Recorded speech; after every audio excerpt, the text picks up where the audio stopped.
Bonsoir à tous et bienvenue dans votre journal sur Prestige TV. On est mardi 30 mars 2021 et voici ce qui fait l'actualité de ce jour. Thiès a abrité la 18e édition du Forum islamique pour la paix. Le thème de cette année porte sur l'impact de la Covid-19 sur la société humaine, le cas du Sénégal. Accusé de détournement de deniers publics concernant les carrières de sable du Thiénaba, le maire Talla Diagne sort de sa réserve et se lave à grande eau. Également, dans l'actualité de ce soir, l'association des peintres de Thiès en conférence de presse interpelle les autorités étatiques pour rentrer dans leurs fonds. Et puis, l'Assemblée nationale va examiner en séance plénière vendredi prochain pour le projet de loi portant report des élections territoriales. Vous aurez plus de détails dans la page nationale. Hors de chez nous, Lisbonne va envoyer dans les prochaines semaines une soixantaine de militaires au Mozambique après une attaque revendiquée par le groupe État islamique. En sport, l'Afrique du Sud ne verra pas la CAN 2021 alors qu'il avait besoin d'un point pour passer. Voici pour le sommaire, le développement c'est tout de suite.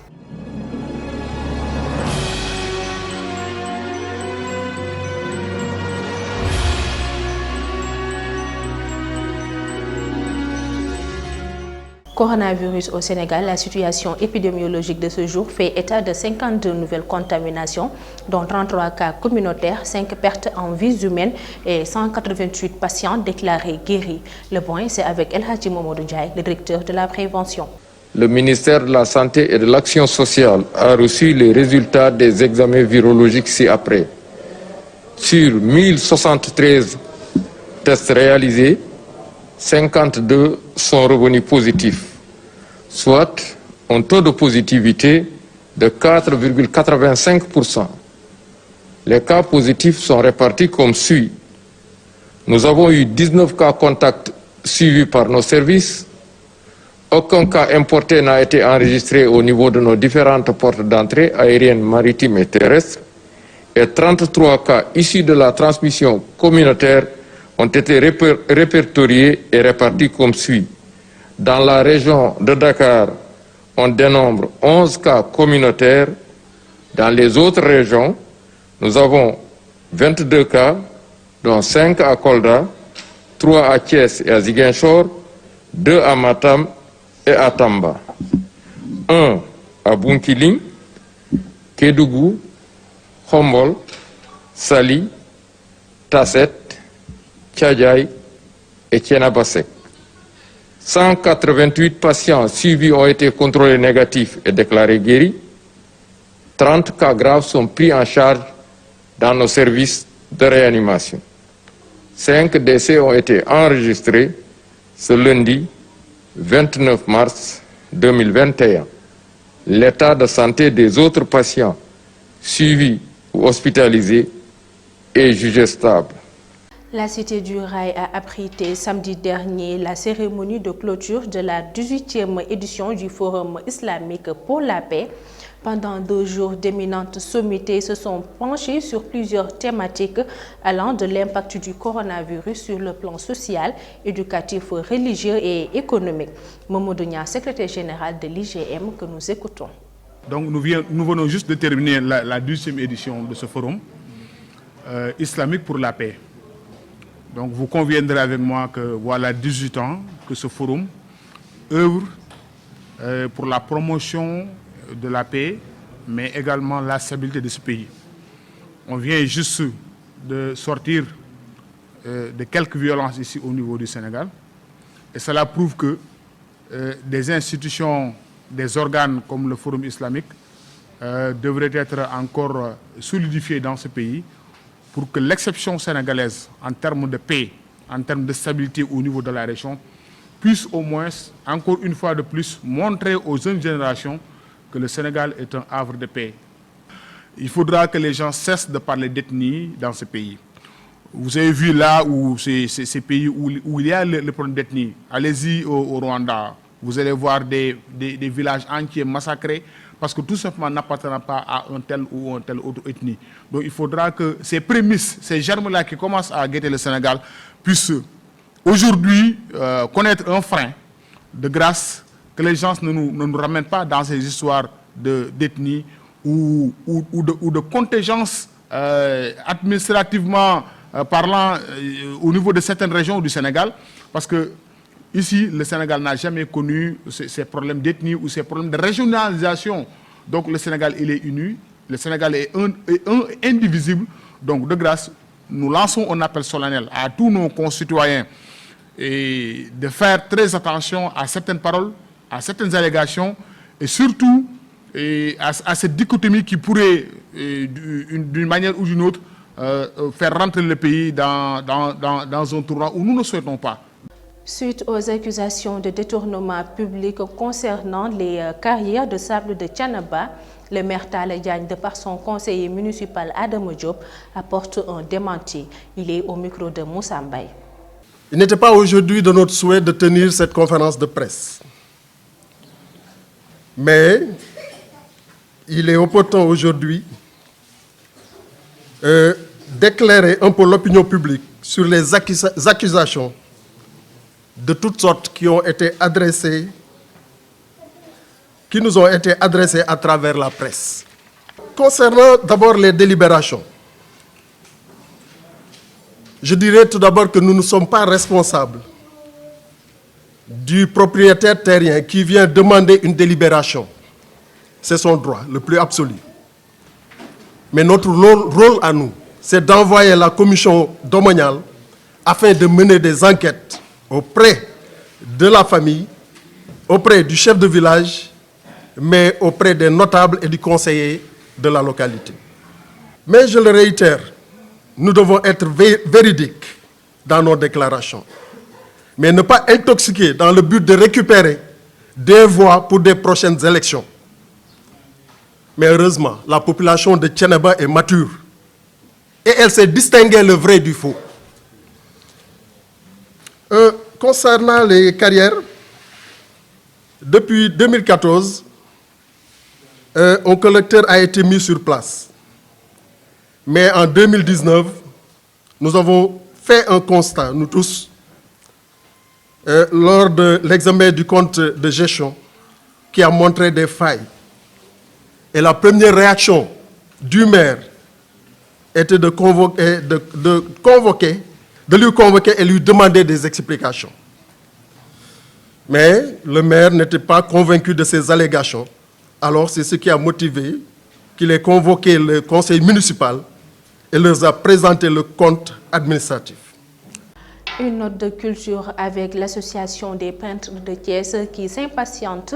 Il évoque les 25 milliards effrétés par l'État pour venir en aide les artistes impactés par la Covid-19. Chacun devant recevoir la somme de 150 000 francs. Je vous propose de suivre Jacques Gomez, le président de l'APT. Cette conférence de presse aujourd'hui, comme je l'ai dit tantôt, c'est pour deux points. Le premier point, c'est le problème de ce fonds de force Covid-19 que son Excellence, Monsieur le Président de la République du Sénégal, Monsieur Macky Sall, avait dégagé depuis le 10 août 2020 un fonds de 35 milliards décerné pour le secteur artisanal du Sénégal. Au fil du temps, ils nous ont fait comprendre que ce n'est plus 35 milliards, c'est 25 milliards par le biais de son ministre. Comme nous le savons tous, il y a un remaniement qui s'est fait le 1er novembre 2020, d'où le président de la République a nommé un Thiessois, en l'occurrence M. Pape Amadou Ndiaye, ministre de l'Artisanat et de la transformation du secteur informel. Depuis ce jour, les autorités, le président comme le ministre, avaient promis dans ce secteur, sur ce fonds, une somme de 150 000 francs par artisan. Et là, ça fait 7 mois, du mois d'août jusqu'à de nos jours. Ça fait 3 mois que Monsieur Pape Amadou Ndiaye, notre ministre de tutelle, a pris les commandes que ce secteur jusqu'à présent n'a pas encore reçu la totalité de cette somme. Parlons politique. Dans cette édition, les responsables de la mouvance présidentielle de Thiès ont sonné la mobilisation pour rendre hommage à l'ancien ministre Ndeye Tické Ndiaye Diop, récemment nommé ambassadeur du Sénégal au Brésil. Une occasion saisie par ces responsables de demander au président de la République de la laisser au pays. François Fall, membre APR Thiès, que nous écoutons. Nous nous sommes rassemblés aujourd'hui pour rendre un vibrant hommage à une dame de valeur pour son engagement au service des populations.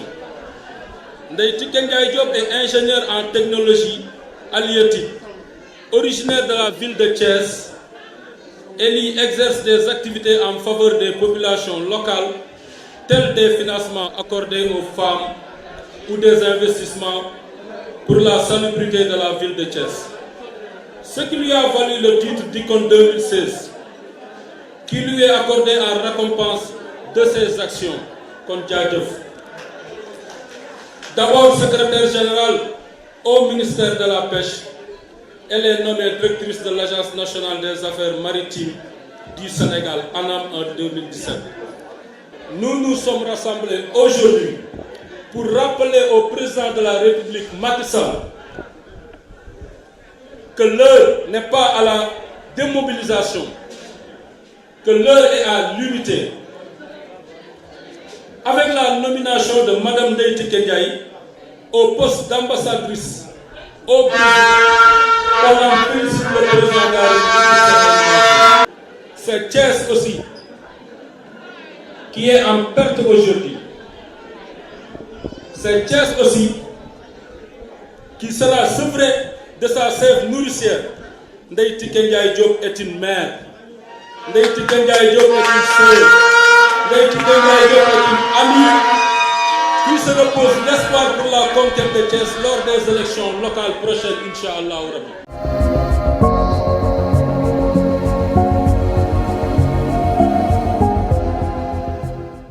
Je vous le disais tantôt dans le sommaire, l'Assemblée nationale va examiner en séance plénière vendredi prochain le projet de loi portant report des élections territoriales et prorogation du mandat des conseillers départementaux et municipaux. Tel est le point phare de l'actualité nationale.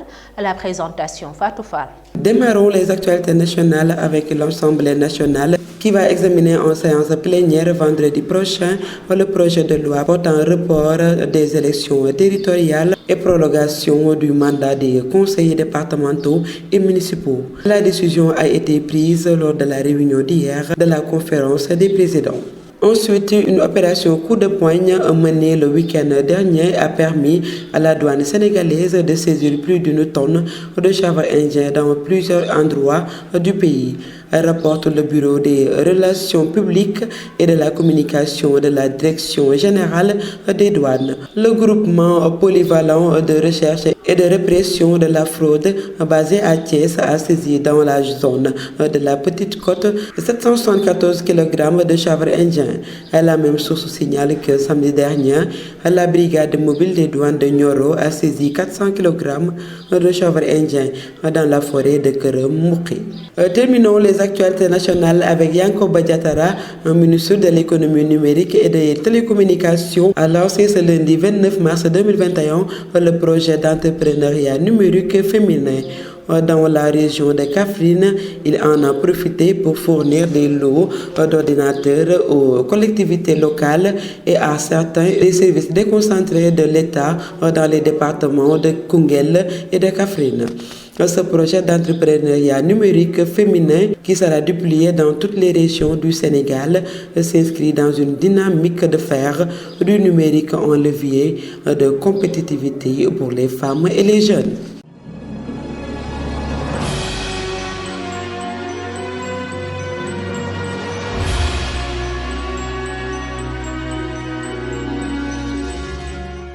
Sur l'international, Lisbonne va envoyer dans les prochaines semaines une soixantaine de militaires au Mozambique après une attaque revendiquée par le groupe État islamique à Palma. Compte rendu Rokayambeng. Nous démarrons l'actualité internationale avec deux attaques qui ont été visées lundi, 29 mars. Les forces de défense et de sécurité dans le nord de la Côte d'Ivoire. Les faits ont eu lieu près de la frontière avec le Burkina Faso, en proie aux actions djihadistes, moins d'un an après une précédente attaque contre l'armée. Les assaillants ont été repoussés. Une opération militaire est en cours, a indiqué à l'AFP l'état-major de l'armée ivoirienne, sans plus de détails.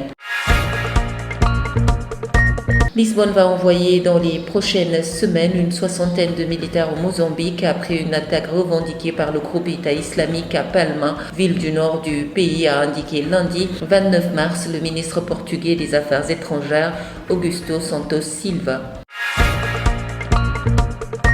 Les manifestants anti-coup d'État dans le sud de Myanmar ont rendu hommage lundi à un charpentier de 42 ans abattu le week-end dernier par les forces de l'ordre alors qu'il était au volant de sa moto. Selon les médias locaux, c'est la 7e personne tuée en pleine ville. Une centaine de personnes se sont réunies pour lui rendre un dernier hommage. C'est tout pour les informations internationales.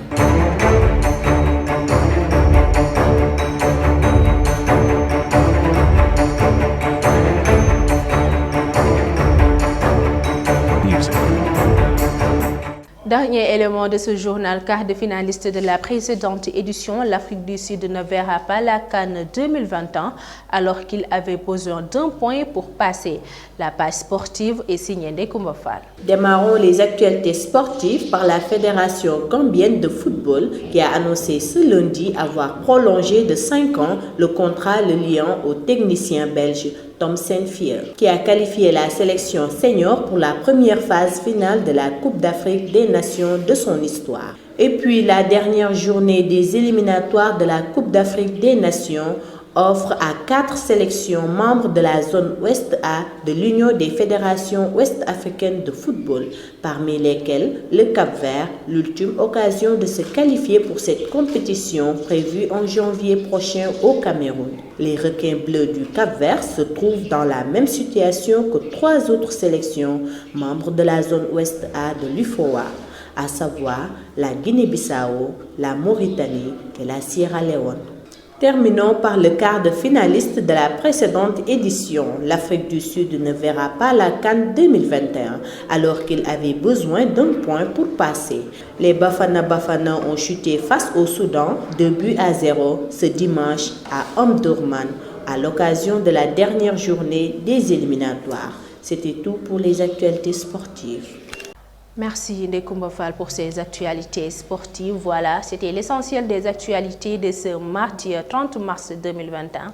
Merci d'avoir été avec nous. Merci également à toute l'équipe de la régie. Je vous souhaite de passer d'excellents moments au programme de Prestige TV.